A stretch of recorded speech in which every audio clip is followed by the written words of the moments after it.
بيان صادر عن شركات الحج والعمرة وشركات النقل والمتعهدين في محافظة النجف الأشرف. نعرب نحن الشركات الحج والعمرة وشركات النقل والمتعهدين في محافظة النجف الأشرف عن تأييدنا الكامل ودعمنا المطلق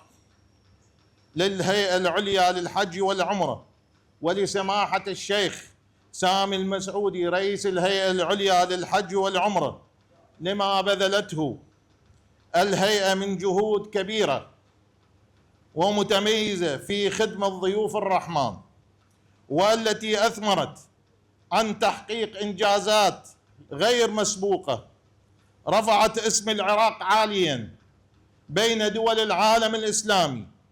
لقد شهد الجميع بما حققته الهيئة العليا للحج والعمرة من نجاحات متواصلة،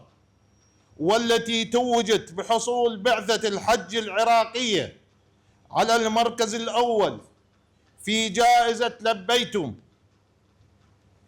ل4 مواسم متتالية، وهو إنجاز يعكس مستوى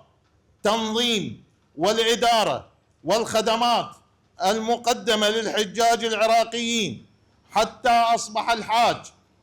العراقي يشعر بأنه يحظى بالرعاية والخدمة اللائقة والمتميزة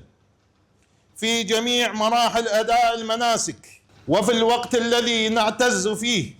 بهذه الإنجازات الوطنية، فإننا نستنكر بشدة الحملات الإعلامية المغرضة التي يقودها بعض ضعاف النفوس والفاسدين ومنابر الإعلام الأصفر، والتي تحاول النيل من هذه النجاحات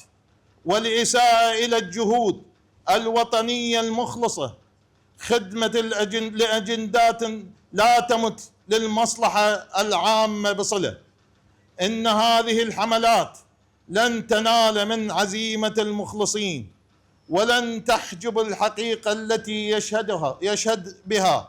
الآلاف الحجاج العراقيين، وما تحقق من مكانة مرموقة للعراق في خدمة الحجاج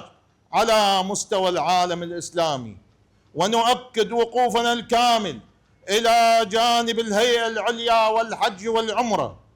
ورئيسها سماحة الشيخ سامي المسعودي، ودعمنا لكل الجهود